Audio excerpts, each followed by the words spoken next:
Un cours en miracles, 116 chapitre 14.6. Enseigner pour la vérité. 6. La lumière de la communication.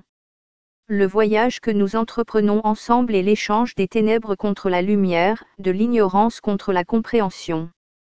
Rien de ce que tu comprends n'est apeurant. C'est seulement dans les ténèbres et dans l'ignorance que tu perçois l'effrayant et recules devant lui, t'enfonçant davantage dans les ténèbres. Or seul ce qui est caché peut être terrifiant, non pas en soi mais du fait que c'est caché. Ce qui est obscur est effrayant parce que tu n'en comprends pas la signification.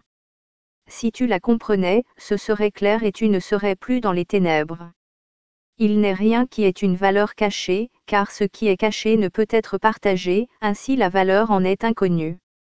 Ce qui est caché est gardé à part, mais la valeur est toujours appréciée conjointement. Ce qui est dissimulé ne peut pas être aimé et doit donc être craint. La douce lumière dans laquelle le Saint-Esprit demeure en toi n'est que parfaite ouverture, dans laquelle rien n'est caché et donc rien n'est apeurant.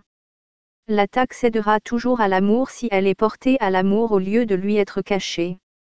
Il n'est pas de ténèbres que la lumière de l'amour ne dissipe, à moins qu'elle ne soit cachée à la bienfaisance de l'amour.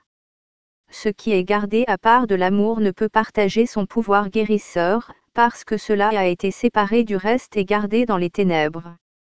Les sentinelles des ténèbres veillent jalousement sur cela et toi qui as fait à partir de rien ces gardiennes de l'illusion, maintenant tu en as peur. Voudrais-tu continuer à donner un pouvoir imaginaire à ces étranges idées de sécurité? Elles ne sont ni sûres ni dangereuses. Elles ne protègent pas plus qu'elles n'attaquent. Elles ne font rien du tout, n'étant rien du tout. Étant les gardiennes des ténèbres et de l'ignorance, ne te tourne vers elles que pour la peur, car ce qu'elles gardent en obscur est apeurant. Mais lâchant prise, et ce qui était effrayant ne le sera plus. Sans la protection de l'obscurité, seule reste la lumière de l'amour, car cela seul a une signification et peut vivre dans la lumière. Tout le reste doit disparaître. La mort cède à la vie simplement parce que la destruction n'est pas vraie. La lumière de la non-culpabilité dissipe la culpabilité parce que, lorsqu'elles sont mises ensemble, la vérité de l'une doit rendre parfaitement claire la fausseté de son opposé. Ne garde pas la culpabilité à part de la non-culpabilité, car ta croyance est insignifiante selon laquelle tu peux les avoir toutes les deux. Tout ce que tu as fait en les gardant à part l'une de l'autre, c'est d'en perdre la signification en les confondant l'une avec l'autre. Ainsi tu ne te rends pas compte qu'il n'y en a qu'une qui signifie quoi que ce soit. L'autre est entièrement dépourvue de toute espèce de sens. Tu as considéré la séparation comme un moyen de rompre ta communication avec ton Père.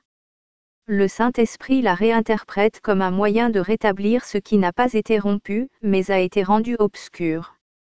Toutes les choses que tu as faites ont un usage pour lui, dans son très saint but.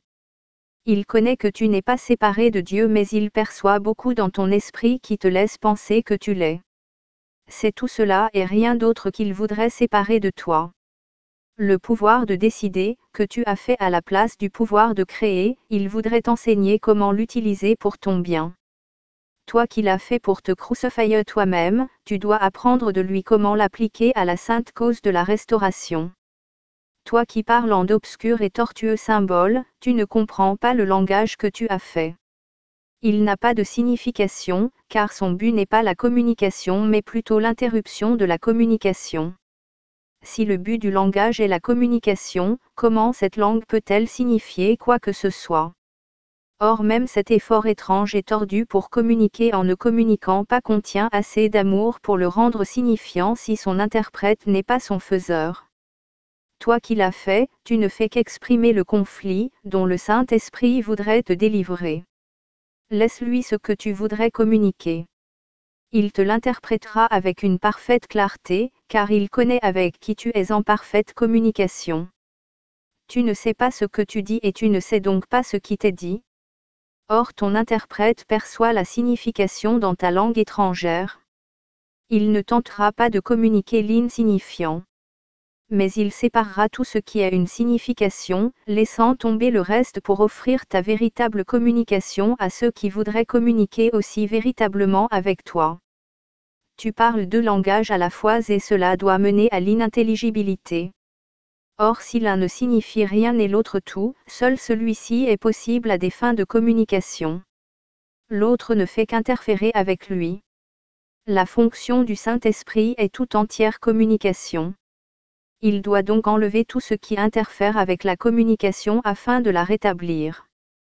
Par conséquent, ne garde aucune source d'interférence loin de sa vue, car il n'attaquera pas tes sentinelles. Mais apporte-les lui et laisse sa douceur t'enseigner que, dans la lumière, elles n'ont rien d'apeurant, et ne peuvent servir à garder les sombres portes derrière lesquelles, dissimulées avec grand soin, n'est rien du tout. Il nous faut ouvrir toutes les portes et laisser entrer des flots de lumière. Il n'y a pas de chambre cachée dans le temple de Dieu.